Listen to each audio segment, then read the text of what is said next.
अस्सलाम वालेकुम। Farming the fuel for lifestyle podcast में खुश आमदीद। आज हमारी पहली एपिसोड है और हमारे साथ मौजूद हैं अहमद तारिक साहब, जो कि एक बिज़नेस ओनर हैं, लाइफस्टाइल गुरु हैं, अमंग मैनी अदर थिंग्स। अस्सलाम वालेकुम तारिक साहब, कैसे हैं? वालेकुम अस्सलाम। अच्छा, coming right to the point, आज का जो हमने बेसिकली जो टॉपिक चूज़ किया है इस लाइफस्टाइल पॉडकास्ट को लॉन्च करने का, वो है एनीमिया इन चिल्ड्रन। यानी कि मैं अपनी एक पर्सनल एनेक्डोट से इस चीज़ को शुरू करता हूँ, बल्कि आपके साथ भी ज़रूर इस चीज़ को शेयर करना चाहूँगा और आप इसका ओपिनियन भी लेना चाहूँगा कि मुझे कोई हफ्ते पहले जो है मेरे एक रिलेटिव ने बताया, हमारी फैमिली पिक्चर पर देखते हुए, और उसमें उन्होंने मेरे बेटे को जो है वो उसकी पिक्चर को जूम आउट करके बताया कि आपके बेटे को एनीमिया है। ठीक है, ओनली फ्रॉम द पिक्चर। जी, पिक्चर को थोड़ा सा जूम किया और उसमें उन्होंने 2-3 मुझे सिम्टम्स बताए जो कि सिर्फ तस्वीर में उनको नज़र आ गया, और कहते हैं कि जी इसकी तो रंगत थोड़ी सी पीली हुई है, इसके जो हल्के हुए हुए हैं, ठीक है, ही सीम्स एग्जॉस्टेड। उस वक्त मैं थोड़ा सा परेशान हुआ कि यार ये चीज़ है क्या, और उसके हवाले से कुछ मैंने जो है ना, यानी अपनी तरफ से कुछ स्टडीज़ भी करने की कोशिश की, और इस हवाले से शायद ये एक आइडिया भी बना कि किसी तरीके से हम जो हमारे माशरे के अंदर हेल्थ के इश्यूज़ हैं उसके ऊपर कुछ हम चीज़ इनिशिएट भी कर सकें, जिसके बाद आपके साथ भी बात हुई and basically we initiated this whole project. मैं ये बताना चाह रहा हूँ, एक स्पार्क था जिसके बाद से, यानी कि जो कि एक कंसर्न पेरेंट की नज़र के अंदर जिसको तकलीफ देता है, परेशान करता है। तो आप इस हवाले से यानी अब आप कुछ बता सकें कि what is your opinion on this subject? What do you know about anaemia, especially in children? I think a lot of people, especially I, can relate it to very well because everyone has kids. They're very concerned about कि उनके बच्चों की बेहतर nutrition कैसे हो सकती है। अक्सर तो मसले पता भी नहीं होते, and they're very visible signs, खासतौर पे एनीमिया में, where you find pale skins, you find fatigue, you find irritable kids, बस एजिटेट हुए होते हैं, बिकॉज ये आजकल मसला काफ़ी परवेसिव है ख़ासतौर पे बच्चों में, एंड हम उसकी आगे बात करेंगे कि किस वजह से है, बट इसको आइडेंटिफाई करना at the right age and at the right time and to treat it, I think is the key. आपने चंद सिम्टम्स बताए, फॉर एग्जांपल आपने कहा कि 2-3 तो मुझे कुछ से मैं रिलेट कर भी पा रहा हूँ। फॉर एग्जांपल पेल स्किन होना, यानी ये किस चीज़ की निशानी है, यानी ये क्या हो क्या रहा है इसके अंदर? So, pale skin का मतलब है कि the blood flow is not adequate or it is not required, या blood flow अगर है तो उसके अंदर वो hemoglobin नहीं है, या वो चीज़ नहीं है जिसकी वजह से the skin lives or the skin glows, thrives। अब वो आना हमारी फूड सोर्स से है, एंड अगर वो फूड सोर्स से नहीं आ रहा तो फिर there are few more symptoms which come up, जैसे बच्चों का मिट्टी खाना, जो मिट्टी खाने का दिल करना। मैं बड़ा मिट्टी खाता था, वो अब जाके मैं आपकी बात से मैं थोड़ा बहुत रिलेट कर पा रहा हूँ कि मैं क्यों, हालांकि मेरे बच्चे इस तरह नहीं करते, ठीक है, लेकिन ये कि मैं खुद इस चीज़ को रिलेट कर पा रहा हूँ कि मैंने ज़रूर बड़ी मिट्टी खाई हुई है बचपन में। आई थिंक मैं तो इससे बिल्कुल नहीं गुजरा, मुझे तो नहीं याद कि मैंने खाई हुई है, बट मेरी बेटी है, उसको बस बचाना पड़ता है, जो हमारे घर में पॉट्स पड़े हुए हैं, जो चीज़ें पड़ी हुई हैं, शी इज आफ्टर इट। अच्छा, वो हो जाए या बर्फ हो जाए। So these are two science जो कि उनका दिल करता है बहुत ज़्यादा करने को, और ये सिर्फ बच्चों में नहीं, मतलब ये बड़ों का भी दिल करता है कि अच्छा यार हम बर्फ़ खा लें, या हम मिट्टी का टेस्ट आना मुंह में, कॉइन का टेस्ट आना। अच्छा, मतलब ये सारे जो है ये सिम्टम्स हैं एनीमिक होने के। अच्छा, ठीक। तो बच्चों के से तो आप ये नहीं पूछ सकते कि कॉइन का टेस्ट है मुंह में या नहीं है, लेकिन आपको विजिबली ये पता लग जाता है कि यार वो मिट्टी खा रहा है या वो बर्फ़ खा रहा है। जैसे मेरी बेटी बर्फ़ बहुत खाती है, मतलब वो कहती है कि बस मुझे दे दो and she take it and she गो।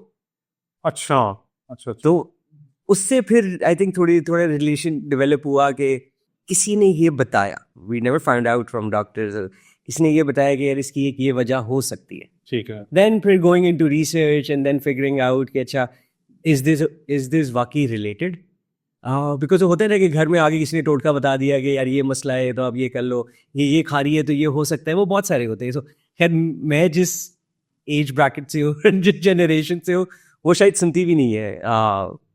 हमारे जो बुजुर्ग होते हैं उनकी क्या कहते हैं यार, हिकमत नहीं सही, एलोपैथ सही है, मतलब दैट्स अ होल डिबेट।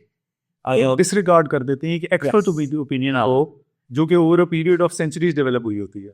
यानी अगर आप कहना, I think by experience develop हुई होती है, और उसको फिर किसी अथॉरिटी ने जैसे किसी डॉक्टर ने उसके ऊपर थोड़ी रिसर्च करके उसको कंफर्म किया होता है, बट वो परवेसिव नहीं होती in conversation with medical students or in the medical industry because it does not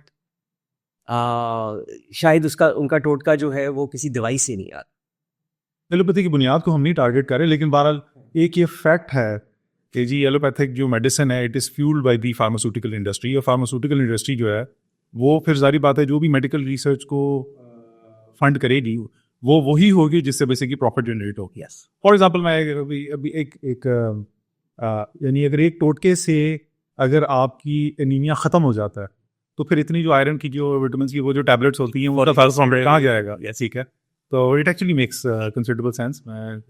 हालांकि this is natural in food source and this should be natural in our daily diet, लेकिन वो missing आपका food. अब if you want to talk about that part of the जी बिल्कुल, तो जो food आपकी इनटेक है और जो उसकी प्रोडक्शन है और जैसे वो आ रहा है मार्केट में और जैसे आप उसको कंज्यूम कर रहे हैं, उसके अंदर ये अगर तो हेल्दी होता और नेचुरली ग्रोन होता और इंजीनियर्ड ना होता तो फिर ये तो चीज़ें नेचुरली आनी चाहिए ना। आपको रेड मीट से मिलता है, आपको चुकंदर मतलब जो आप बीट रूट है उससे मिलता है, मतलब there few very good sources of जिसके जरिए बेसिकली आप अपनी जो आयरन की जो डेफिशिएंसी है उसको खत्म कर सकते हैं। अच्छा, एक दो और मैंने ये चीज़ें नोटिस की अपनी बच्चे के अंदर, लेकिन ये अब आपके साथ बात हो रही है तो मैं रिलेट कर पा रहा हूँ। आपने दरमियान में इरिटेबिलिटी की भी बात की थी। एक और चीज़ मैंने नोट की कि जब स्कूल जाता था तो उसकी टीचर ने हमें बताया कि उसका ना यानी हार्ट बीट बहुत तेज़ हुई होती है, या फिर ये कि वो क्लेम करता है कि हार्ट बीट उसकी बड़ी तेज़ हुई होती है, वो भी कि जब थोड़ा सा वो भागता दौड़ता है। तो आई कैन एक्चुअली रिलेट कि जो स्ट्रेस पड़ रहा है उसके जिस्म के ऊपर, और या फिर ये कि शायद किसी चीज़ की डेफिशिएंसी हो रही है, कमी हो रही है, ये भी यानी एनीमिया का what do you say about that कि I think there it's related। अगर तो कोई physical symptoms आ रहे हैं तो इसका मतलब है कि internally तो there is much more going on which we don't know about ji.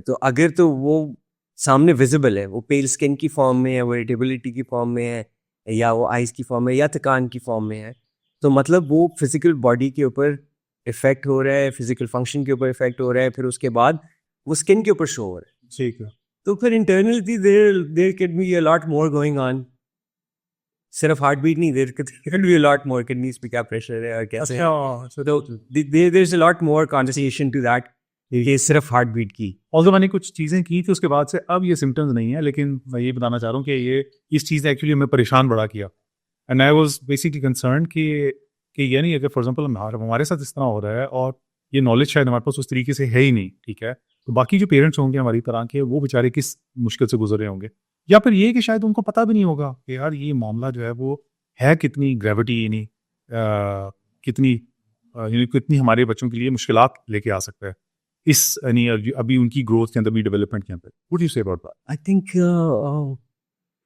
It is very severe, और इसका ना पता होना is even more severe and even more pervasive, कि लोग इरिटेबिलिटी के साथ कोई चीज़ रिलेट नहीं करते, बिकॉज बच्चा वैसे ही जब बड़ा हो रहा होता है वो टैंट्रम तो कर रहा है, हाँ, मतलब ऐसे उसको पोर्ट्रे किया जाता है या उसको शो किया जाता है या उसको स्नप कर दिया जाता है या उसको प्यार से मना लिया जाता है, जो भी, बट उसकी रूट कॉज कभी फाइंड करने की कोशिश नहीं की जाती। वो कहते हैं कि may be this is emotional, but हमारे इमोशन डराइव ही अगर हमारी फिजिकल बॉडी से नहीं हो रही तो फिर कहाँ से हो रही? ठीक है, कोई किसी चीज़ की कमी होना, फटीग होती है, किसी चीज़ का एक्सेस होना, मतलब ओबेसिटी की तरफ लेके जाता है, मतलब there so many more things, lethargy की तरफ लेके जाता है, एक्टिविटी कैसी है आपकी, दैट्स ऑल रिलेटेड। जो कंसर्निंग पार्ट है ना, जिससे थोड़ा मुझे डर भी लगता है, वो ये है कि ग्रोथ के ऊपर या बच्चे की डेवलपमेंट पे क्या फ़र्क पड़ेगा इससे, ख़ास तौर पे फ्रॉम एज आपका 2 years to 6 years to 7 years to 8 years, because शुरू में तो खैर अभी एक और कॉन्वर्सेशन है कि बच्चा was the baby fed formula or was he or she on natural feed? तो वो नेचुरल फीड बहुत सारी चीज़ों के लिए कॉम्पनसेट कर देती है, बट उसके बाद जब वो डाइट लेना शुरू करता है तो उसके अंदर उसकी किस तरह की डाइट है, अगर वो अच्छा ये कह रहे हैं कि बिल्कुल इनिशियल ईयर से अंदर yes, ये मदर्स मिल्क या फिर वर्सेस फार्मूला ये भी आपको एक तरह से फाउंडेशन उससे पहले दूर कर देता है। उससे पहले भी मतलब आप देखिए ना, फोलिक एसिड प्रेग्नेंट लेडीज को क्यों दिया जाता है? क्यों दिया जाता है? मतलब बिकॉज उनके अंदर एक कमी होती है उनकी बॉडी के अंदर, because the foetus is taking everything from their body, so उनको बहुत, और फूड्स ऐसे रिकमेंड नहीं किए जाते क्योंकि शायद फूड्स इतने इनरिच है भी नहीं ठीक है फोलिक एसिड में कि वो एनीमिया को पूरा कर सके, उनके एनीमिक अच्छा यानी उन चीजों को foods पूरा के न्यूट्रिशियस ना होने की वजह से मदर की डाइट में जो है वो जो फोलिक एसिड फॉरन इंट्रोड्यूस करा दिया जाता है। आई थिंक थर्ड ट्राइमेस्टर से पहले सॉरी क्या सेकंड ट्राइमेस्टर शुरू होने से पहले आपका folic acid is a regular use tablet. ठीक है उसके बगैर तो मतलब आई हैव माशाल्लाह 2 किड्स, तो दोनों की दफा folic acid was a staple diet with the food. ठीक है और ये असल में उस चीज को कॉम्पनसेट कर रहे हैं कि जो कि न्यूट्रिशन के जरिए उसके तौर पे पूछो पूरी बेबी तो जो फीटस ग्रो हो रहा है वो तो मदर से सब कुछ ले लेगा, ठीक है क्योंकि उसने तो बॉडी से लेना है, ठीक उसने तो ब्लड से लेना है, और जो मदर है उसको नेचुरल फूड से ये नहीं मिलना, उसे सप्लीमेंट्स लेने। ठीक है और डॉक्टर्स अब ये कहते हैं कि सप्लीमेंट्स मतलब ये भी है कि सही है कि वो बुरे नहीं है, एटलीस्ट वो कोई चीज तो पूरा कर रहे हैं ना। फाइनेंशियल स्ट्रेन्स भी है कि यार आप क्या खा सकते हो क्या नहीं खा सकते, बिकॉज मीट्स भी एक्सपेंसिव है और सर अभी अब ऐसा बन गया है ना क्या है कि मतलब शायद एक अच्छी जो चीज़ होगी जो हेल्दी चीज़ होगी उस तक हमारी तबीयत पहुंचेगी। हमारा ये होगा कि यार चलो बस खाना खा लिया है थोड़े देर के बाद बस कुछ बाहर से ना ऑर्डर करा लें, ठीक है। तो ये मुझे ये लगता है कि ये फास्ट फूड्स की जो इंट्रोडक्शन हुई है ना पाकिस्तान के पिछले 20-30 साल के अंदर, या उसमें बहुत जो है वो बेड़ा गर्क हुआ है हमारी हेल्थ के। तो ना जितनी भी आपकी क्या लेके अवेयर पॉपुलेशन है, या मैं कहूँगा क्योंकि हम खैर हमें पसंद है यूएसए, हम उनको लुकअप करते थे, are moving away from it. ठीक है बहुत सारी रिसर्चेस हैं, वो उसे ऑर्गेनिक कहते हैं, वो ऑर्गेनिक की तरफ मूव कर रहे इसे हम देसी कहते हैं। जिससे या नहीं थोड़ा सा फर्क है। अच्छा सो हम की कॉन्वर्सेशन कर सकते हैं कि ऑर्गेनिक और देसी में डिटेल्ड फर्क क्या है, ठीक है बट फास्ट फूड और रेगुलर फूड के अंदर डिस्कशन तो मतलब मॉन्यूमेंटल है ना कि यार जमीन आसमान का फर्क है।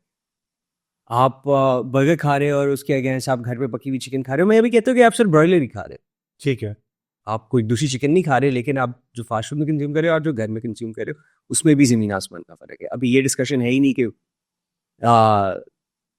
ब्रॉयलर या रेड मीट कितना न्यूट्रिशनिस्ट है और वो कैसे इस मसले को हल करता है, बट ये फास्ट फूड का भी बहुत ज़्यादा फर्क है। पहले भी घर पे चीज़ें बनती थी, आई थिंक ब्रॉयलर को इंट्रोड्यूस हुए हुए या चिकन को इंट्रोड्यूस हुए हुए या और चीज़ें हमारी इंट्रोड्यूस हुए हुए अब कोई आई थिंक 20-30 साल हो गए हैं ठीक है कि ये चीज़ें चल रही हैं, और उसकी वजह से मतलब मैं बहुत सारे हेल्दी लोगों को जो जिम जाते हैं उनको इनमें देखता हूँ। ठीक है तो मतलब जिनका खाना मतलब अच्छा खासा है, दे हैड गुड अमाउंट, मतलब उनकी एपेटाइट अच्छी Yes, खासी अच्छी होती है। खासी होती है, ठीक है बट मसला उनके फूड सोर्स में है, ना कि फूड की क्वांटिटी है, मतलब फूड की क्वालिटी में है क्वालिटी में है, ना कि क्वांटिटी में। जिसको हम लोगों ने शायद पाकिस्तान में या लाहौर में इतना मद्देनजर भी नहीं रखा क्योंकि बेहतर ऑल्टरनेटिव्स अवेलेबल भी नहीं है। अच्छा तो जो इसके अंदर हम मतलब कह सकते हैं कि हाँ लोग कुछ अवेयर हैं कि ऑर्गेनिक खाना चाहिए या नहीं खाना चाहिए, या वेजीज खानी चाहिए। अभी आप इसको भी छोड़ दें, ऑर्गेनिक है ये नहीं कि वेजीज में क्या कंज्यूम करना चाहिए, वेजीज खानी आजकल तो मसला ही है कि लोग वेजीज भी नहीं खाते। ठीक है तो वो भी एक मतलब मैं एक बड़े बड़े मजे का वो बताता हूँ। तो रमज़ान में आजकल है रमज़ान, तो मतलब रमज़ान में अक्सर हमारे घर में सहरी में ना कुछ पेट चीज़ें हैं जो बनती हैं, ठीक है। तो आपको पता होगा कि काली तोरी होती है, ठीक है लंबी, जो कि खैर हमारे घर में बहुत खाई जाती है। अच्छा तो वो तकरीबन हर दूसरी तीसरी सहरी में वो बन रही होती है। ठीक है अब उसके अंदर क्योंकि मेरी अम्मी कुकिंग करती है तो उसके अंदर यखनी तो मिलाती हैं या मीट का कुछ करती हैं, ठीक है या मीट का उनने वो स्टोर करके पाउडर बना के रखा होता है वो उसमें डालती हैं यखनी का, तो उसके अंदर वो फ्लेवर आ जाता है। बट मेरा जो छोटा भाई है ना वो जिम जाता है और वो कहते हैं कि यार ये रोज क्यों आ जाता है, ये मतलब रोज ये काली तोरी क्यों बन रही है यार, कुछ चेंज कर ले। ठीक है। तो इस so what would be the alternative जो कि वो प्रपोज करे? उसकी नज़र में आइडियल खाना क्या है जो रोज वो खा सके? मतलब वो तो चिकन रोज खा सकता है वो, वैसे चिकन रोज खा हाँ वो चिकन तो वो खाता है बिकॉज वो मटन इतना नहीं खाता होगा और बीफ इतना नहीं खाता होगा क्योंकि वो जिम गोइंग है और वो एक ट्रेनर है, ठीक है, जिम ट्रेनर है, ये सर्टिफाइड ट्रेनर, तो वो तो चिकन ऐसे खाता है कि मैं कहता हूँ कि यार इसके ऊपर नमक और काली मिर्च तो लगा लो। हाँ, लेकिन उसकी भी न्यूट्रिशन के ऊपर एक बहरहाल एक क्वेश्चन मार्क है जो ब्रॉयलर है वर्सेस रेड मीट या फिर ये जो मटन और ये वाली फिश की अगर बात। वो तो अभी तो इसलिए कंज्यूम किया जा रहा है ब्रॉयलर क्योंकि वो चीपर प्रोटीन सोर्स है। ठीक है, दी चीपेस्ट प्रोटीन। हाँ, अभी उसके ऊपर कॉन्वर्सेशन नहीं, aside from eggs, aside from eggs। हाँ, सो मीट प्रोटीन्स में वो अच्छा है। एग को हम मीट प्रोटीन नहीं समझते, एग के साथ एक और डिलेमा अटैच है, उसके ऊपर हम कभी बात करेंगे। ठीक है, कि बट मतलब ये देखिए ना कि वेजीज से कितने दूर हुए। मतलब मैं तो अभी उन जनरेशन की बात कर रहा हूँ जो कि अपनी 30s में, ठीक है। तो जो हमारे बच्चे हैं वो तो अब मेरी जो बड़ी बेटी है she does not like veggies, उसको सिर्फ मटर पसंद है, वो चावलों में मटर खा लेगी, ठीक है। बट उसके अलावा there is no other thing जो वेजीज में उसको पसंद है। अब जो उससे छोटी बेटी ये सरप्राइजिंगली उसको बैंगन पसंद है।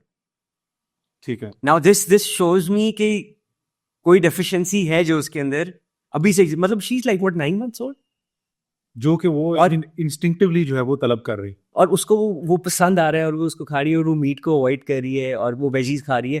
तो उससे भी आपको ये भी पता लग रहा है कि what the baby requires for. तो ये मतलब ये सिंपल चीज़ है, लुक एंड फील का, उसकी ईटिंग हैबिट्स का, जिससे आप मतलब ये डिसाइफर कर सकते हो थोड़ा बहुत कि किस चीज़ की डेफिशिएंसी है। फिर आप उसके बाद टेस्ट भी करा सकते हो, यार हर तरह के टेस्ट अवेलेबल। ठीक है। बट इस चीज़ के बारे में कॉग्निजेंट होना कि they might be an issue irritability के साथ, ये हेल्थ का कोई इशू हो सकता है, this awareness does not exist. ठीक है। और इसके कॉजेज जो हैं वो यही हैं, मतलब आपके फूड सोर्स है, मतलब इट सिंपल, मतलब आप यानी फुल स्टॉप। बच्चों में एनीमिया के जो कॉजेज हैं वो असल में फूड सोर्सेज है आपके आपके कौन से, मतलब बच्चों के लिए गमीज निकल आई नहीं है यार, ये मतलब ये क्या बात है, विटामिन गमीज निकल आई है, विटामिन टैबलेट्स निकल आई है, जरूरी डी ड्रॉप समझ आते हैं। मतलब जो विटामिन डी के ड्रॉप्स होते हैं वो छोटे बच्चों को, मतलब अभी आई थिंक यही पीरियड गुजरा है ना पिछले 9 महीने का मेरी बेटी का, तो 6 महीने में शुरू में डी ड्रॉप्स देने हैं, उसको धूप लगवानी है, मतलब ये ऐसी चीजें वो तो हमारा दखने का टोटका है ना। हाँ, कल छोटे बच्चे को धूप लगवानी ही लगवानी। तो और उनका हमें नहीं पता क्या था, अब जाके पता चला कि उससे विटामिन डी प्रोड्यूस होती है जो कि बोन्स को स्ट्रेंथन करती है और बड़े जो है ना उसके फायदे। तो मतलब ये ऐसी चीजें, और आयरन अब्जॉर्प्शन में भी मदद करती है। और फूड सोर्स में बहुत जल्दी, मतलब अब डॉक्टर्स कहते हैं कि नहीं देना फूड सोर्स में जैसे आपने देसी घी नहीं देना, आपने ये चीजें वगैरह बच्चों को कोई भी ओरल, अगर वो मदर फीड पे आप कुछ भी ओरल ना दें, मदर फीड्स तो कुछ बेहतर नहीं है, बट मेरी पहली बेटी तो फॉर्मूला पे पली है। अच्छा। तो उसको तो मैंने बहुत जल्दी ये चीजें शुरू करा दी थी, प्रॉब्ली लाइक 3rd-4th मंथ से। मतलब वो कह लें कि सूजी का हलवा या चिकन मैश किया हुआ या रेड मीट चुकंदर के साथ मैश किया हुआ, मतलब ये बिल्कुल मैशेज, और फिर उसको थोड़ा सॉलिड करते गए, which helped out a lot। तो वो एक पूरी कॉन्वर्सेशन है कि बच्चों की development is not from the point they want, it's way before that. जब वो माँ के पेट में है और जब वो उनका फीटस बन रहा है, तब क्या किस तरह की फूड सोर्स माँ की है, मतलब वो सारा बहुत मैटर करता है। ठीक है। अच्छा, यंग बच्चों की जो पेरेंट्स हैं, ठीक है, अब उनको आप क्या बता सकते हैं कि फॉर एग्जांपल अगर उन्होंने अभी से इसको प्रिवेंट ना किया एनीमिया को, तो आगे क्या खुदा ना खास्ता हो सकता है उनके बच्चों के साथ? हाँ देखिए, आगे की तो हम बात नहीं करते, मतलब वही मैंने आपको कहा ना कि 2 to 7 या 2 to 8 की जो एज है ना, इसमें brain development, bones development, growth spurt का हर्ट होना, मतलब दीज आर ऑल। इसका कॉन्सिक्वेंस क्या है? फॉर एग्जांपल छोटे स्टंटेड ग्रोथ, ठीक है, ब्रेन डेवलपमेंट की उस तरह एक्टिविटी नहीं है, खुदा ना खास्ता आईक्यू हायर नहीं होगा। हाँ, देयर लॉट मोर मसले सिर्फ आईक्यू, ठीक है, कि मतलब ब्रेन के उन पार्ट्स की डेवलपमेंट which are crucial। ठीक है। मोटरी स्किल्स वगैरह डेवलप हो जाती है बिकॉज वो बच्चा कर रहा है। बट रिटेंशन, उसकी मेमोरी, उसकी conversation, The way he carries himself. carries himself, talks to other, perceives things. मतलब वो इरिटेबल है, मतलब सिर्फ ये चेक कर लें कि वो अगर इरिटेबल है तो वो रिएक्ट कैसे करेगा to, for example, someone telling him not to do this. ठीक है।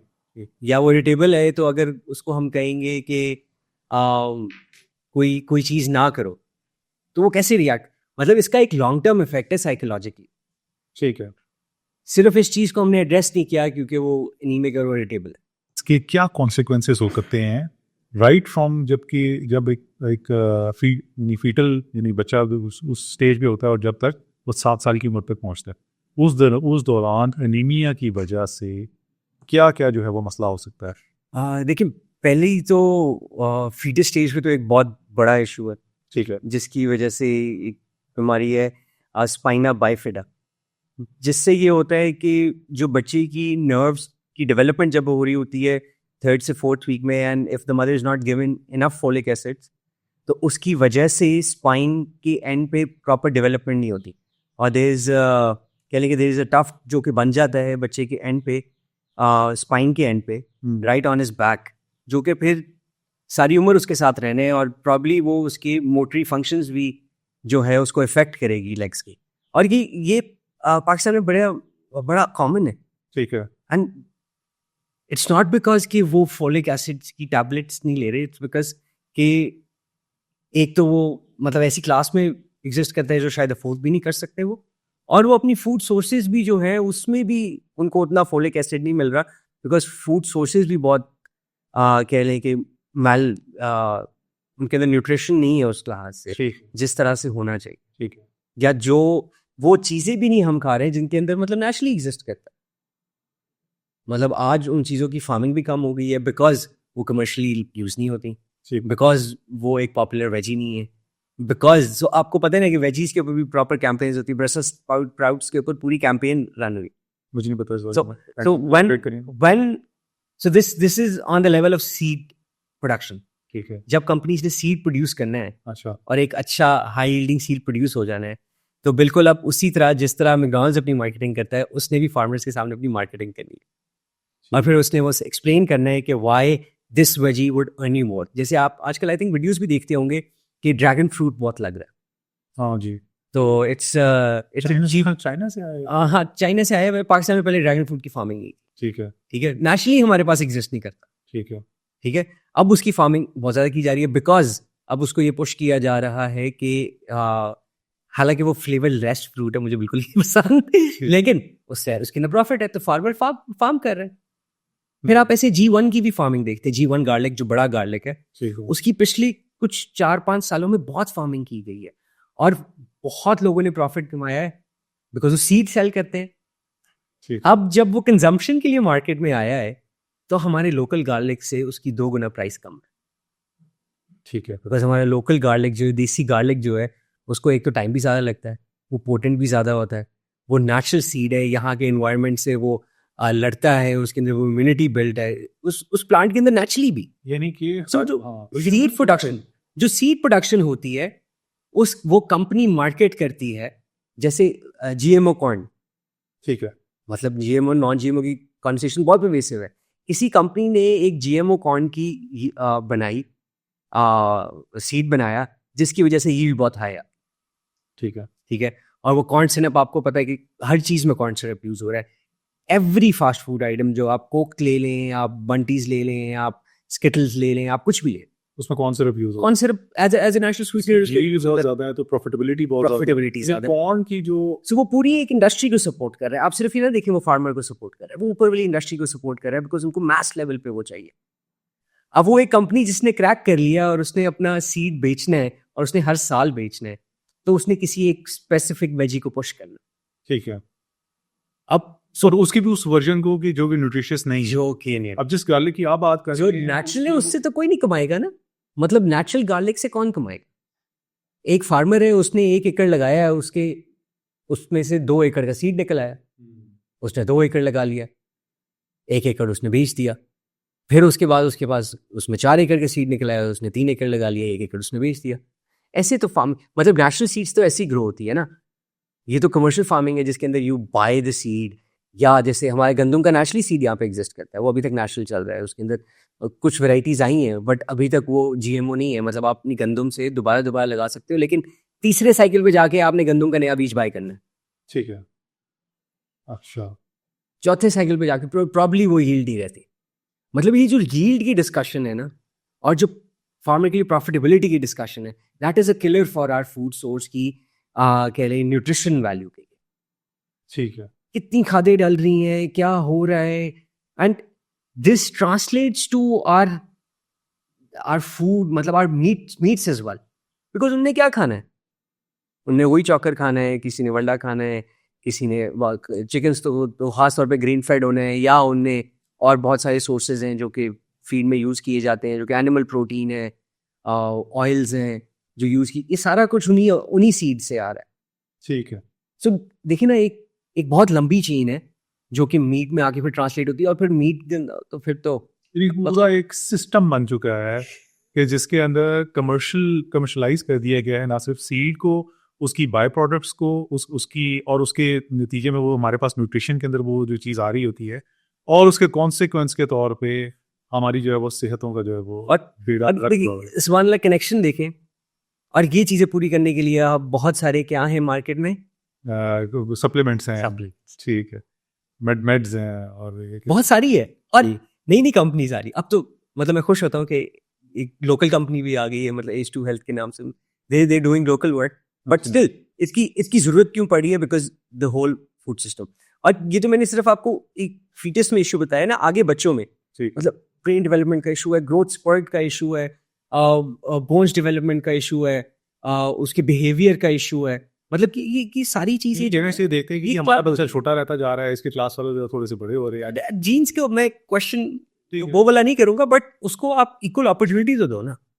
रोके अमेरिका में ना, मुझे एक आर्टिकल पढ़ रहा था, उसमें शुरू 1950s के अंदर जब वो मूवीज बनती थी ना, तो उसके अंदर वो ये दिखाते थे, और हर डायरेक्टर ये दिखाता था कि एक इमिग्रेंट पेरेंट है और वो छोटे से कद का है, और उसका जो बेटा है वो 6 फुट 2 का है, ठीक है, और वो ये उसको इक्वेट करते थे कि जी हमारी जो डाइट है और हमारा जो लाइफस्टाइल है वो इतना ज़बरदस्त है कि जी जो है ना, बच्चे जो है वो पेरेंट से कुछ 6 इंच जो है ना ज़्यादा लंबे होते हैं, ठीक है।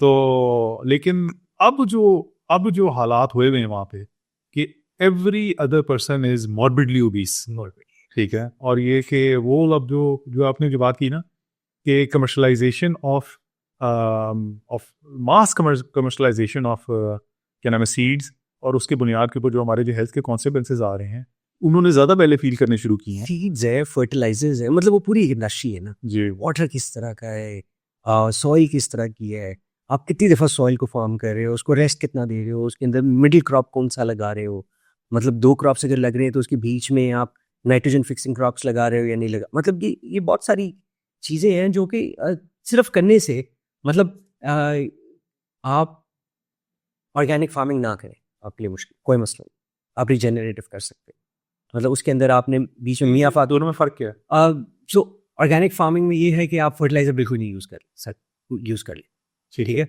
मतलब आप कमर्शियल फर्टिलाइजर नहीं यूज़ कर सकते, आप कॉम्पोस्टिंग कर रहे हो, आप और बहुत सारी चीज़ें कर रहे हो, यूरिया वगैरह नहीं यूज़, यूरिया वगैरह आपने यूज़ नहीं करना, तो ठीक है, उस पर यूरिया नहीं आती, आप ना करें, लेकिन आप रिजेनरेटिव कर सकते, रिजेनरेटिव आप यूरिया भी यूज़ करते हो, आप साथ कॉम्पोस्टिंग भी करते हो, और आप मिडिल क्रॉप्स लगाते हो, आप मियावाकी फॉरेस्ट्स लगाते हो, मतलब बीच में आप मियावाकी दोस्तों थोड़ा सा एक्सप्लेन करें, वैसे मुझे तो है आइडिया। हाँ, सो मियावाकी फॉरेस्ट ये होता है कि you build a small forest of multiple flora and fauna inside your acreage of farms जितने भी आपके पास हैं, सो उसके अंदर आप 2 एकड़ हो या 3 एकड़ हो, तो आप जगह जगह पे you build these forest yourself. उससे क्या होता है कि आपकी बायोडाइवर्सिटी इंक्रीज होती है, बायोडाइवर्सिटी इंक्रीज होने की वजह से कुछ इंसेक्ट्स हैं, कुछ पोलन है जो कि इंट्रोड्यूस होता है आपके प्लांट के ऊपर, जिसकी वजह से पोलिनेशन भी बेहतर होती है, और जिसकी वजह से बहुत सारी बीमारी हैं या बहुत सारे कीड़े हैं या बहुत सारे माइक्रोब्स हैं जो कि नहीं बनते, और वो हेल्प करता है आपके दूसरे प्लांट्स को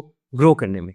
सो बायोडाइवर्सिटी की वजह से कुछ फ्लाइज ऐसी होंगी या हनी बीज होंगी जो कि प्रोड्यूस होंगी, आपके किसी सरसों लगा हुआ है, ठीक है, उसके लिए आपने बहुत सारे स्प्रे करने, खीरा लगा हुआ है उसके लिए, मतलब इतने ज़्यादा स्प्रेज होते हैं ना एंटीबायोटिक्स के, कमाल है खीरे पे और स्ट्रॉबेरी पे। स्ट्रॉबेरी और खीरे। ये दो चीजें हैं जिनको आप जितना मर्जी धो ले, you can not get them out. कैसे स्प्रे होते हैं? सो हर स्टेज के ऊपर फ्लावर के ऊपर स्प्रे हो रहा है कि उसको कीड़ा ना लग जाए। अच्छा, स्ट्रॉबेरी बताया और स्ट्रॉबेरी एंड क्यूकम्बर, खीरा। खीरा, अच्छा। ठीक है, उसके फ्लावर के ऊपर स्प्रे हो रहा है, वो ग्रो हो रहा है, उसके हर ग्रोथ की स्टेज पे स्प्रे, तो उसके अंदर वो सेडिमेंट हो रहा है, फिर उसकी स्किन के ऊपर आप वो एंड पे दोबारा स्प्रे कर रहे हैं। मतलब खीरे में जब टनल फार्मिंग होती है, तो टनल फार्मिंग में आपने एक जगह से खीरा उतारा है ना, प्रॉब्ली सेकंड डे वहां पे उतना ही बड़ा दूसरा खीरा लगा होगा अच्छा। On the same bite. अच्छा। तो वो अननेचुरल ग्रोथ तो है, लेकिन उसके साथ एंटीबायोटिक्स भी इतने ज्यादा है ना। सो हम ठीक है, हम ओवर ग्रोथ को छोड़ देते हैं अभी कि यार अच्छा ठीक है, बहुत तेजी से ग्रोथ हो रहा है, हम उसे छोड़ देते हैं। लेकिन जो एंटीबायोटिक आप कंज्यूम कर रहे हो, जो आप उसके अंदर मसले लेके आ रहे हो साथ, वो it is adding multitudes to health problems. एक एनेक्डोट किसी फार्मर ने मुझे बताया था, कुछ अर्से पहले की बात है, लेकिन स्ट्रॉबेरी इसके हवाले से था, मुझे क्यूकम्बर्स का नहीं पता था, यानी खीरे का नहीं पता था, कि जी उसमें पेस्टिसाइड्स डालते हैं और भर भर के डालते हैं, हर्बिसाइड्स डालते हैं, भर भर के डालते हैं, इंसेक्टिसाइड्स डालते हैं। और चूंकि यहाँ की इन्वायरमेंट ऐसी है कि वो यहाँ पे बहुत ज़्यादा जिसे कहते हैं ना कि नमी होती है, ठीक है, तो यहाँ पे फंगस भी बनती है, तो फंगसाइड्स भी डालते हैं। तो ये चार साइड्स का प्लस स्ट्रॉबेरी का कॉम्बिनेशन है जो कि हमारे बच्चे जो है वो खा रहे होते हैं, ठीक है। प्लस आपने तो खीरे के हवाले से भी खबरदार कर दिया, तो बैन करना पड़ेगा। So, ये मैंने दो एग्जांपल इसकी दिए बिकॉज मल्टीपल एग्जांपल्स, ये मतलब ये फूड सोर्स में एग्जिस्ट कर, and these are creating a lot of problems. Veggie नहीं खाते, वो एक अलग कॉन्वर्सेशन है, ठीक है। यहाँ पे कॉन्वर्सेशन हो रही है कि ऑर्गेनिक और रीजेनरेटिव के अंदर क्या फ़र्क है। ठीक है। ठीक है, आपने पैसे कमाने, आप रीजेनरेटिव कर लें, बट एक बायोडाइवर्सिटी तो क्रिएट करें आप। मतलब थोड़ा सा कम पेस्टिसाइड आपको यूज़ करना पड़े, ठीक है। बेशक वो 20% है, और ये मिनिमल फ़र्क पड़ेगा। या हर साल अगर 10% का पड़ता है, तो आप फार्मिंग अगर 10 साल के लिए कर रहे हो, तो कहाँ पे आपके पेस्टिसाइड की कॉस्ट कहाँ पे चली जाती है। फिर उसके बाद आप कितना हेल्दी प्रोडक्ट दे रहे हो। दरअसल हमारी मार्केट में कस्टमर ने, कंज्यूमर ने ये पुश नहीं किया कि उसको हेल्दी प्रोडक्ट चाहिए। अपनी बाइंग हैबिट्स के जरिए पुश नहीं किया तो उसको देने लगे प्रोडक्ट। सबसे पहले तो अवेयरनेस है ना, अवेयरनेस भी नहीं है बिल्कुल। तो अगर अवेयरनेस मेरी सप्लीमेंट्स की है, जो कि बहुत है आजकल, मतलब जिम में आप देखें कौन सप्लीमेंट्स नहीं लेता, and that's not a bad thing. मैं ये नहीं कह रहा कि वो पूरा है, कि एटलीस्ट वो किसी चीज से तो पूरा कर रहे हैं ना, फुल बॉडी पूरी हो रही है, ऐसे हाँ। नहीं पुराने जमाने जिस तरह फॉर एग्जांपल वो होते थे, पहलवान होते थे, अभी आजकल भी होते हैं, तो वो सप्लीमेंट्स तो नहीं लेते थे, लेकिन वो दूध के अंदर बादाम और खोया और पता नहीं क्या करके बहुत सारी चीजें, खा रहे थे। मतलब खशखाश है, मतलब बहुत सारी चीजें हैं जिससे और वो और जिनके साइड इफेक्ट्स भी जिनके साइड इफेक्ट्स भी नहीं है, मतलब जो नेचुरल सोर्सेज है। जी। अब मसला ये है कि वो नेचुरल सोर्सेज अगर मिलते भी हैं, तो शायद दादी ने मेरी अम्मा को बताया नहीं जी कि क्या करना है, या मेरी अम्मा ने कर दिया और अब मैं मानता नहीं हूँ, और मैं अपने बच्चों के लिए लाइफस्टाइल का वो है ना कि उस दौर में जब generation to generation knowledge pass on हो रही थी, तो उस वक्त फास्ट फूड नहीं था मार्केट में अवेलेबल, तो वो देवर बेसिकली उनके पास कोई और ऑप्शन थी नहीं। अब जब वो नॉलेज पास ऑन होती भी है, तो बहुत ही आप डेडिकेटेड होगे तो उसको अपने ऊपर डिसिप्लिन करोगे, नहीं तो वो ना, तो ऑल्टरनेटिव इतने सारे हैं कि यानी कि आपके लिए कितना आसान है कि यार आपकी वालदा साहिबा कह रही हैं कि जी ये खाओ सब्जियां, आप कह रहे हो नहीं जी मैंने जो पिज़्ज़ा खाना है, किसका बोला, पापा जोन्स का, तो मतलब नॉट ये के, लेकिन ये हकीकत है ना, and that's जिसकी वजह से नॉलेज लूज भी हो रही है। हाँ, and that's fine as long as you're aware and you're food को बैलेंस कर रहे हैं आप। ऐसा बिल्कुल नहीं है कि आप फास्ट फूड ना खाएं, नो इशू, बट उसको बैलेंस करें, लेकिन ये बैलेंसिंग को समझे भी। ठीक है, मतलब ये समझने के बगैर ये बैलेंसिंग नहीं होनी। अब पिज्ज़ा के अंदर भी मतलब देखिए ना, उसके अंदर भी चिकन कौन सा है, cheese is always a good source, we can not question that. अच्छा, चीज़ किसी भी सूरत में वो अच्छी ही होती है, उसके प्रोसेसेस इतने, आप उसको इतना इंडस्ट्रियलाइज कर नहीं सकते जितना भी कर लो कि वो बैक्टीरिया ही डेवलप होना है। तो चीज़ के दूध के अंदर बैक्टीरिया डेवलप होता है, जिसकी वजह से वो चीज़ में कन्वर्ट होता है। फिर चीज़ के ऊपर कुछ प्रोसेसेस होती हैं कि वो डिफरेंट तरह की चीज़ें बन जाती हैं। ठीक है, और फिर कुछ मिल्क सोर्सेज होते हैं जिसकी वजह से पार्मेजानो रेजानो और कुछ एरिया वगैरह है जिसकी वजह से वो चीज़ें बनती हैं। बट पिज्ज़ा खाना है, अच्छी डो, अच्छा आटा यूज़ कर ले, खुद बनाया तो ही होता है हर जगह, तो वैसे नहीं तो आप खोल भी कभी बना सकते हैं। आप डो बनती है, क्यों नहीं बनती। ठीक है, फिर उसके बाद आप ऊपर चीज़ सिमिलर, आप ऊपर चिकन जो है वो अच्छी क्वालिटी का यूज़ कर सकते हैं, या बीफ अच्छा यूज़ कर सकते हैं। वो it would be equally good. मतलब आप वो पिज़्ज़ा खा रहे हैं, बट वो न्यूट्रिशनिस्ट है। तो मतलब खैर वो एक लाइफस्टाइल की, एक अंडरस्टैंडिंग की कॉन्वर्सेशन है। ठीक है। तो बट और ये बच्चों को आप बना के खिला रहे हैं घर पे, और उनको आदत पड़ी है घर की चीज़ खाने की। जब उनको आदत पड़ती है घर की चीज़ खाने की, तो फिर वो शायद वेजीज को भी एक्सेप्ट करते हैं। बिकॉज मेरी जो नीस है, उसका फेवरेट फूड जो है ब्रोकली है। ये बिल्कुल इस तरह की एक एनेक्डोट था, बल्कि वो कुछ रील भी एक आती है इंस्टाग्राम वगैरह के ऊपर ना, कि जापान में वो बच्चों से पूछते हैं कि जी आपका फेवरेट फूड क्या है। कोई ब्रोकली कह रहा है, तो कोई स्पिनच कह रहा है, तो कोई कौन सी वेजिटेबल कह रहा है, कोई पता नहीं चिकन कह रहा है। कोई भी उनमें से फास्ट फूड का या कैंडीज वगैरह का ऐसा कोई नाम ही नहीं ले रहा। ठीक है। तो इट ऑल्सो डिपेंड्स ऑन के जी अवेयरनेस क्या है पेरेंट्स के अंदर कि एक्चुअली उनको खिलाना क्या है। एंड आप मतलब उनको कितना एंगेज कर रहे हो कुकिंग के अंदर, या फूड सिलेक्शन के अंदर, या चॉइस के अंदर, कि what do you want to eat, उसको कैसे इंट्रोड्यूस करा रहे हो डिफरेंट फूड से। This is very important. और वो फूड सोर्स की सिलेक्शन, आप मतलब एक स्पेसिफिक एज के बाद आपने उसको सिलेक्शन की समझानी है ना, कि यार ये वाली चीज अच्छी है। उन्हें तसव्वुर उसको देते रहना है। यस। कि सो वो अगर वो नहीं समझा रही हो कि कल हर वक्त तो उसने आपके पास नहीं खाना है ना, कल को उसने खुद भी खाना है, उसके बच्चों ने, उसको भी। और अब जबरदस्ती बुनियाद के ऊपर जो है ना, एक limit, there is a limit to कि आप जबरदस्ती की बुनियाद पर कब तक खिला सकते हो। आजकल ना एक और भी हमारी जनरेशन या हमसे अगली जनरेशन ने वेरी रिसर्च ओरिएंटेड टेस्ट वगैरह करवाए। ये तो बहुत अच्छी बात है, आप कराएं।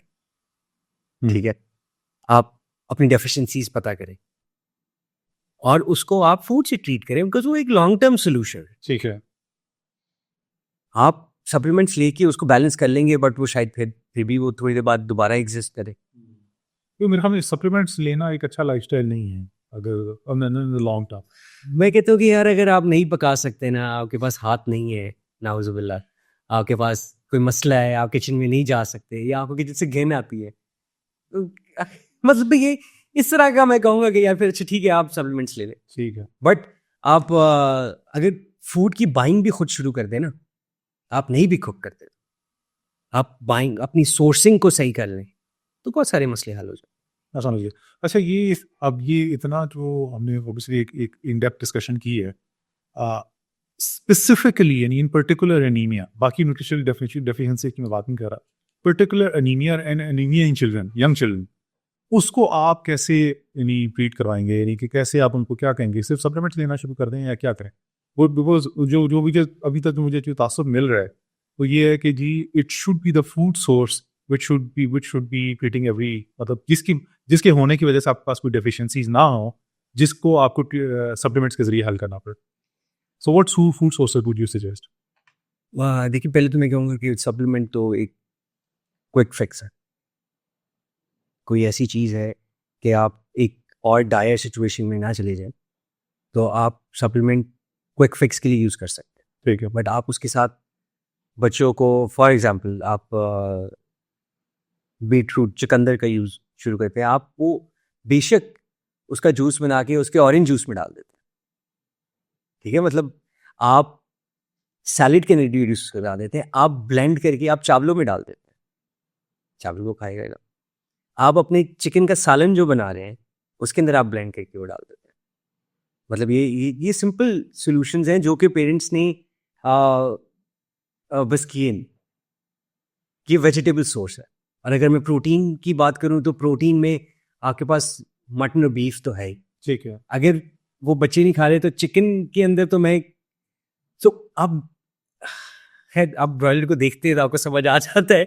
नहीं ऐसा है ना, उसके जो मीट को कल दावत थी हमारे ना, तो उसमें मैंने उसको वो कटा हुआ देखा, छोटे ब्रॉयलर के पीसेस ना ऐसे पीले थे ना माशाल्लाह के, चिकन को अनीमिया हुआ था। बिल्कुल बिल्कुल वैसे ही जैसे आपको अपना बच्चा पीला नजर आता। जी बिल्कुल बिल्कुल। तो मुझे ये अंदाजा हुआ कि इसको खा के तो यानी कि मतलब वही तो रिफ्लेक्ट तो हुई होगा ना, मतलब your body specially after age, मतलब बच्चों में तो इतना वो जल्दी रिफ्लेक्ट नहीं होता, लेकिन अब इतने ज़्यादा मसले हो गए बच्चों में बहुत जल्दी रिफ्लेक्ट हो जाता है। लेकिन आफ्टर स्पेसिफिक एज ये बहुत ज़्यादा होता है कि आप जो फूड खा रहे हो वो आपको बहुत जल्दी इफेक्ट कर रहा है, स्पेशली आफ्टर 30s 32s के बाद वो बहुत तेज़ी से हो रहा है। लेकिन बच्चों में ये चीज़ बड़ी जल्दी नज़र आती है। ठीक है। अब पहले शायद लेटर नज़र आती थी। तो उसके अंदर एक तो वेजी सोर्स है जिसके अंदर बीटरूट और 2-3 वेजीज हैं जो आप रिड्यूस करा सकते हो, बिल्कुल इसी तरीके से, अगर वो नहीं खाते। ठीक है। और दूसरा फिर आप रेड मीट्स यूज़ कर सकते हैं जिसके अंदर आपका बीफ है और मटन है। आजकल मुझे पता है कि नहीं खाते, मेरी बच्ची तो नहीं खाती। ठीक है। चिकन के अंदर when you see a broiler तो यू रियलाइज कि यार ये इसके अंदर कितना ही आयरन है, because you see it's pale, it's not even pink, it's pale. बिल्कुल। तो मैं तो सिर्फ ये रिकमेंड करूंगा कि you look at a chicken quality which is pinkish, which is more towards the red side, मतलब आप सिर्फ उसको देख के भी बता सकते हैं। ट्रीट हम कैसे कर सकते हैं ये जो एनीमिया की वजह से, एनीमिया जो जिस डेफिशिएंसी की वजह से होता है, इन आयरन डेफिशिएंसी की वजह से बच्चों के अंदर। जी। सो अब हमने वेजीज की बात कर ली, उसके अंदर कैरेट भी है, बीटरूट भी है, लेकिन जब मीट्स की बात करते हैं तो रेड मीट्स, मतलब आपको देखने से जो रेड मीट लग रहा है वो बीफ है या वो मटन है। आपको बीफ नहीं पसंद, आप मटन यूज़ कर लें। चिकन के अंदर मैं कहूँगा कि बेसिकली तो there is only one option which is broiler. Broiler, white broiler chicken. So white broiler chicken को जब आप कटते हैं, कटते हुए देखते हैं और उसके बाद उसका मीट देखते हैं, तो आपको उससे कोई एपेटाइजिंग फील नहीं आती। आपको एक पेल बस कहते हैं कि यार ये चिकन है, ये सस्ता प्रोटीन है। भी है, देखें, क्योंकि देखें सबसे जो सस्ता प्रोटीन है वो चिकन ही है। अब देखा जाए मीट सोर्सेज के अंदर, ठीक है। दूसरी चीज़ ये जो आप जो सजेस्ट कर रहे हैं ना, जो बीट रूट यानी फॉर एग्जांपल जो चुकंदर है, ठीक है, या इवन गाजर के हवाले से गाजर और चुकंदर का जूस भी अमूमन पिलाया जाता है। ये शायद इतना आपकी स्टेपल डाइट का उस तरीके से हिस्सा नहीं है, रेगुलर स्टेपल डाइट का हिस्सा, जितना कि चिकन। क्योंकि चिकन एक सस्ता सोर्स ऑफ प्रोटीन है। हर कोई खाता है, हर कोई खाता है, तकरीबन रोज खाता है, नहीं तो दिन में 2 बार खा लेते हैं, ठीक है। तो ये बिल्कुल जिसे कहते हैं कि अंडरस्टैंडेबल बात है कि अगर आप बॉयलर मतलब कंटिन्यूसली और ओवर पीरियड ऑफ ईयर्स ना सिर्फ के खुद खाएंगे बल्कि अपने बच्चों को भी खिलाएंगे, तो उसके नतीजे में क्या क्या कॉन्सिक्वेंसेज हो, यानी आई थिंक वो कॉन्सिक्वेंसेज आपके सामने है। ये जो मतलब हमारी पिछली डिस्कशन जो है कुछ देर हुई, वो इसी चीज़ के ऊपर है कि वो कॉन्सिक्वेंसेज क्यों है, और उसके अंदर चिकन का एक बहुत बड़ा रोल है। बिकॉज आजकल बच्चे हर कोई खाता है, बट उनको पसंद है वो खाना। तो ठीक है, चिकन पसंद है। ब्रॉयलर के अंदर नेशनल डेफिशिएंसीज है, मतलब ये रिसर्चर्स कह रही है। एक तो अच्छे मुकाबले में बीफ और मटन सेफ हैं, बीफ और वो न्यूट्रिशियस हैं, बेसिक न्यूट्रिशियस है, बट उसके अंदर यूरिक एसिड का जो फैक्टर है ना, वो हमारे सोसाइटी में बहुत ज़्यादा है। जी, जिसकी वजह से गाउट हो जाना, Yes. गाउट हो जाना। सो बच्चों के अंदर इट्स वेरी गुड, बच्चों के लिए ठीक है। बच्चों के लिए बहुत अच्छा है अगर आप बीफ और मटन यूज़ करें। बट एक सर्टेन एज के बाद आपको इस चीज़ का डर होता है। और देखिए, आप उसकी फूड सोर्स, सो आपके ब्रेन और स्टमक एक चीज़ का आदी हो जाता है। जैसे आप जब कार्ब डाइट को छोड़ते हैं तो आपको रोटी और चावल छोड़ते हुए बहुत दर्द होती है। बिल्कुल। तो आप अगर आप बीफ और मटन को उनका स्टेपल सोर्स बना रहे हैं, तो फिर you need to keep in mind कि आगे जाके गाउट के इश्यूज वगैरह ये चीजें अराइज करें। बड़ी एज के अंदर Yes. अगर आपका मूवमेंट इतनी अच्छी नहीं है, और 25, 30 किसकी है, मतलब 20, जो मैं जॉब पे जाना शुरू हुआ तो मैंने तो खेलना छोड़ दिया भाई। I used to play a lot, मैं फुटबॉल खेलता था, टेबल टेनिस, स्विमिंग वगैरह, बहुत ज़्यादा एक्टिविटी। जैसी जॉब पे जाना शुरू हुआ, ड्रास्टिक डिक्लाइन इन एक्टिविटी। बिल्कुल कुर्सियों के हो गए हैं अब तो मुझे गाउट के प्रॉब्लम्स या यूरिक एसिड के प्रॉब्लम्स मे बी इन 26, 27, 28 में शुरू हो गए थे। अच्छा, मतलब मैं अभी भी मुझे बहुत पसंद है मटन और बीफ, अच्छा, बट मैं वो देख के खाता हूँ, ध्यान से खाता है, और मतलब 2-3 दिन बाद खाता हूँ। तो कोई मतलब मैं ऐसे सोर्स की तरफ पॉइंट कर रहा हूँ कि अगर चिकन है तो चिकन के अंदर सिर्फ ब्रॉयलर नहीं है, there are other options as well. For example there is a breed called Sasso. ठीक है। लोकल एक कंपनी है फार्मेंट हु हैज दैट ब्रीड, और वो यहाँ पे फार्म कर रहे हैं। अब आप उनकी चिकन देखेंगे, दैट्स प्रीटी रेड, उसके अंदर मसल्स हैं, उसके अंदर आपको ब्लड नजर आ रहा है, आपको पता लग रहा है कि यार ये न्यूट्रिशन इनरिच्ड है। ये कोई पेल ऑफ द शेल्फ जेली नहीं है, ठीक है, जो कि आप कुछ मुझे ब्रॉयलर लगती है। हालांकि मैं भी ब्रॉयलर खाता रहा हूँ। जब इसकी इंट्रोडक्शन हुई तो ये एक शिफ्ट था मेरे लिए। और उसके बाद से मेरी ये वरी नहीं थी कि यार मेरी बेटी को मैंने बीटरूट देना है या मैंने कैरेट्स देना है, या मैंने खिलाना है या मटर खिलाना है। हाँ। तो हालांकि वो ये सही सी अब शौक से खाती है, ठीक है। चुकंदर तो वो बिल्कुल नहीं खाती, ठीक है, लेकिन गाजर वो किसी हद तक खा लेती है, पीज वो खा लेती है, बट चिकन उसका एक रेगुलर स्टेबल डाइट है। तो मैंने वो फिर वो चिकन इंट्रोड्यूस कर दी जिसके अंदर बेहतर आयरन कंटेंट, ठीक है। जो कि आप मतलब 20 चीज देखते थे, white paper is available comparing Sasso and comparing broiler कि इसके अंदर क्या न्यूट्रिशनल एडेड बेनिफिट है। ठीक है। और वो चिकन फिर रेयरिंग के ऊपर और रेजिंग के ऊपर हम फिर किसी और दिन बात करेंगे कि वो एक पूरा एक सेपरेट टॉपिक है कि वो चिकन इंडस्ट्री में कैसे किया जा रहा है।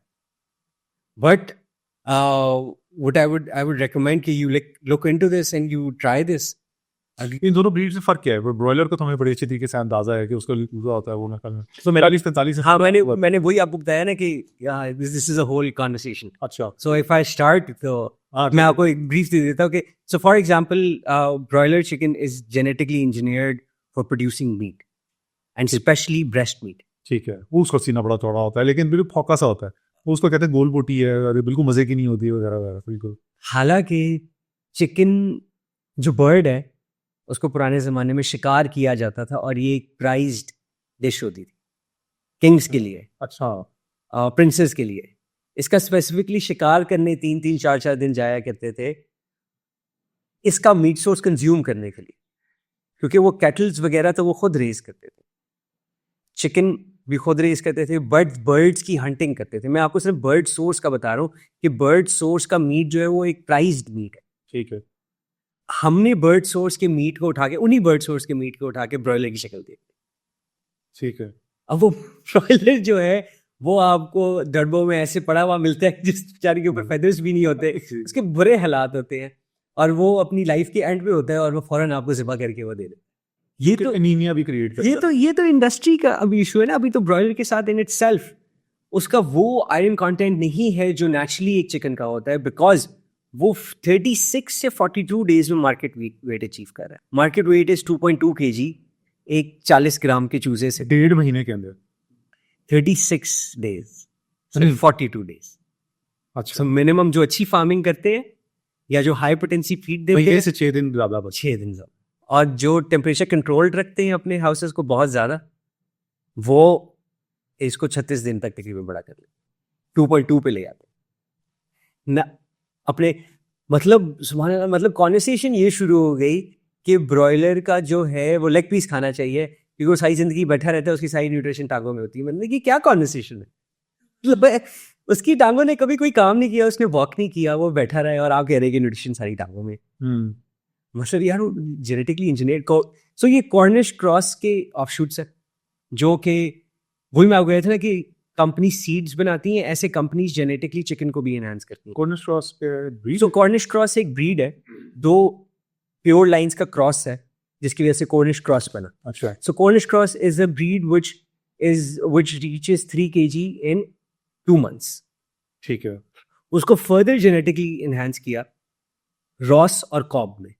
ठीक है। ठीक है। अच्छा, ये भी so Ross and Cobb Cornish cross की ऑफशूट्स हैं जिसको XYZ कंपनी ने, आप एक जेनेटिक कंपनी है, आपने कॉर्निश क्रॉस को उठाया, उसकी डिफरेंट कॉम्बिनेशंस की, उसको जेनेटिकली इन्हांस किया। किसी की ब्रेस्ट बढ़ी है तो किसी का लेग पीस बढ़ा, किसी के विंग्स बढ़े। सो ये जेनेटिकली मैन्युफैक्चर, और ये ब्रॉयलर के अंदर ही वेरिएशंस है। ठीक है।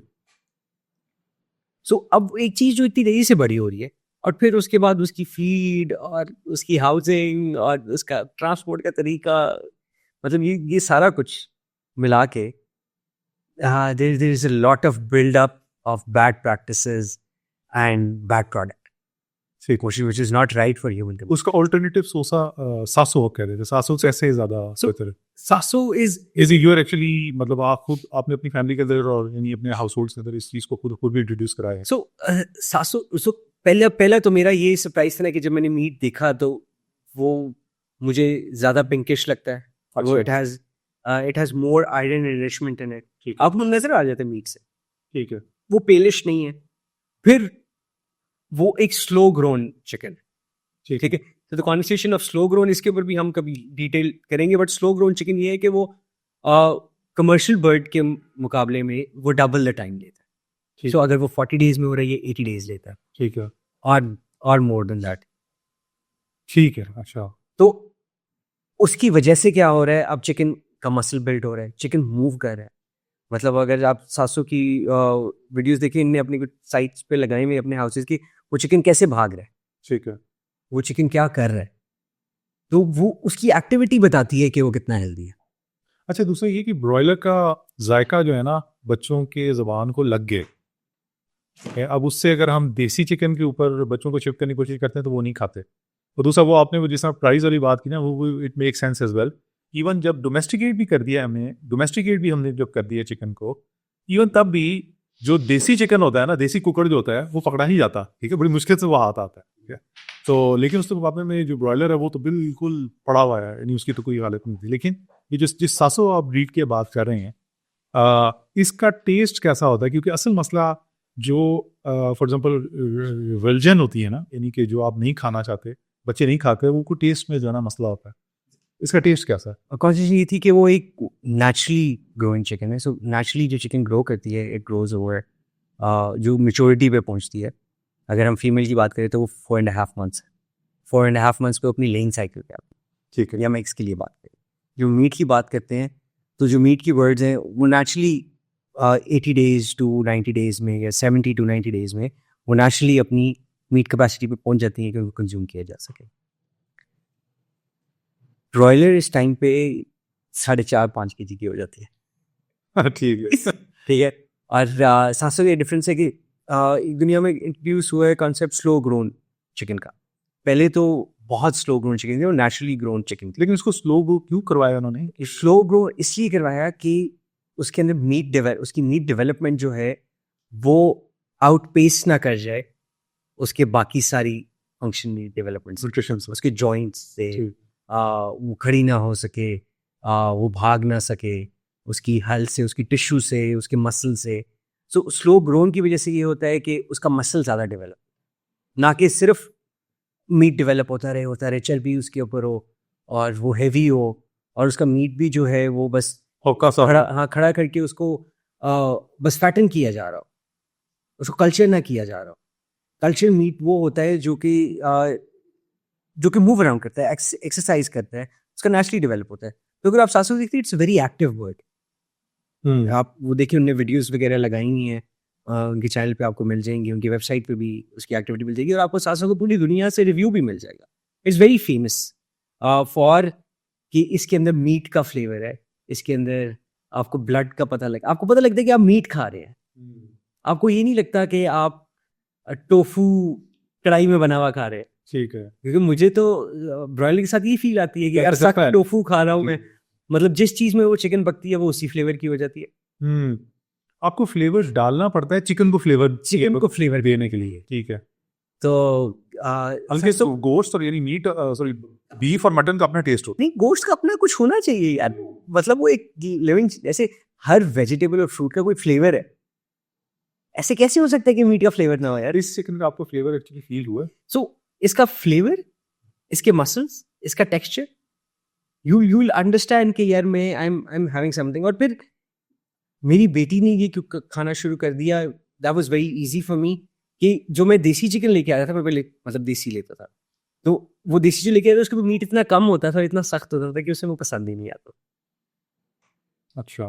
तो वो लेकिन उसके ऊपर कितना, आई थिंक वो बर्ड 700 ग्राम्स की होती है, 650 ग्राम्स की होती है, वंस इट्स स्लॉटेड, जो देसी आपकी मिस्री है या सील है जो भी। बट इसके ऊपर मीट का क्वांटम उससे डबल है देसी से। ठीक है। और इसके ऊपर इसका जो फ्लेवर है वो क्लोजर टू देसी, अवे फ्रॉम द ब्रॉयलर है। ठीक है। इसकी हड्डी जो है वो that is more, it's stronger. ठीक है।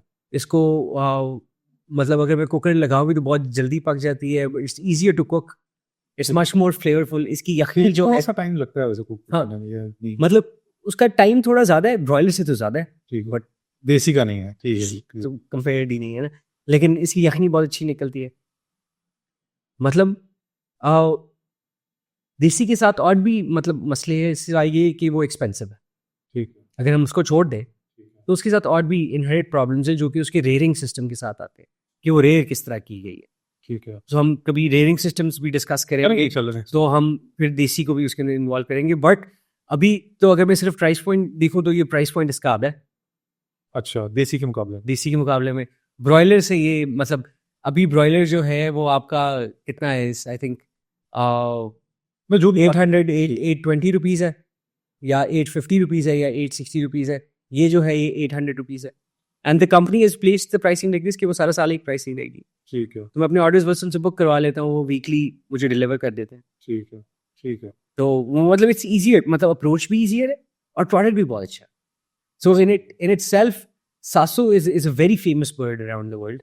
It's a very famous, basically a company जिसके पास डिफरेंट ब्रीड्स है। तो वो Sasso is famous for quality meat. So आपने चिकन के अंदर क्वालिटी मीट नहीं सुना, आपने सुना है सेफ एंड हेल्दी चिकन या सेम चिकन या वैल्यू एडेड प्रोडक्ट्स बहुत ज्यादा है चिकन के। उसमें ना न्यूट्रिशन का कोई जिक्र होता है ना उसमें टेस्ट का कोई जिक्र होता है। क्योंकि मैं उनको इस बात बात सुन के मेरे मुंह में पानी आना शुरू इस बात का क्रेडिट मैं देता हूँ उन्हें कि चले उनने ये तो नहीं किया ना कि उनने एथिकली अनब्रांडिंग की कि यार ये फ्लेवरफुल है या ये न्यूट्रिशनली बेहतर है। वो सिर्फ ये कहते हैं कि प्रोटीन सोर्स है विच इज चीप। बट वो प्रोटीन सोर्स अगर ब्रॉयलर की बात कर रहे हैं। ब्रॉयल की बात करो कि अगर वो मसले प्रोड्यूस करेगा हमारे बच्चों के लिए, हमारे लिए, तो फिर I will go to the very next best option. तो और अगर वो इकोनॉमिकल है तो फिर और मुझे and I found that in कि यार वो सासू इज वेरी गुड। मैं कंज्यूम कर रहा हूँ अभी, आई थिंक मुझे कोई महीना हो गया, वो बच्चे खा लेते हैं ना आराम से, अच्छा कोई इशू नहीं है। एंड आई थिंक अल्हम्दुलिल्लाह हमने एनीमिया का मसला पहले ही थोड़ा हल किया हुआ था बच्चों के साथ। तो बट जो मेरी न्यू बॉर्न है 9 मंथ्स है, वो she also has it. Okay, अल्हम्दुलिल्लाह। अल्हम्दुलिल्लाह वो भी खाती है। घर में पकाने में भी बेहतर है। मेरी वाइफ और अम्मी को भी लगता है कि ये हेल्दियर है बिकॉज उसका कलर डिफाइन कर रहा है उसका, वो थोड़ा सा पिंकिश कलर होता है उसका। ब्रॉयल तो पेलिश की तरफ होता है ना, ये रेडिश की तरफ होता है, हीमोग्लोबिन थोड़ा ज़्यादा होता है उसमें। थोड़ा ज़्यादा होता है, आयरन ज़्यादा होता है, उसकी बोन डेंसिटी बेहतर है, उसका कार्कस बेहतर है। तो इन चीज़ों की वजह से आई थिंक चिकन एक ऐसा सोर्स है जिसके अंदर अगर आपको आयरन कंटेंट रिच मिल जाए तो एनीमिया का मसला बच्चों में ख़ासतौर पे 2 to 4, 2 to 6, 2 to 8 years old में बड़ी आसानी से हल किया जाता है बिकॉज यहाँ पे ईटिंग पैटर्न्स बन रहे होते हैं।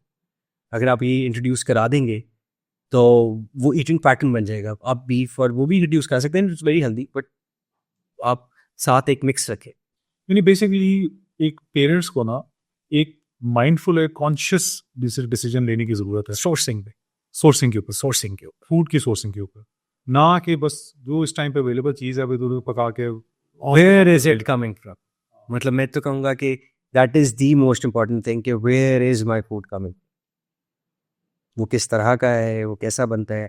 अगर कोई कंपनी आपको ये विजिबली नहीं दिखा सकती और आपको ये बेचते रहो कंपनीज चिकन के शेड्स नहीं दिखा सकती, अच्छा हालात उनमें क्या मसला है? हालात जो है वो आई थिंक मसले तो बहुत ज़्यादा है, but I think for another time, ठीक है, फॉर अनदर एपिसोड उसके ऊपर एक पूरा कंटेंट है जो कि हम डिस्कस कर सकते हैं।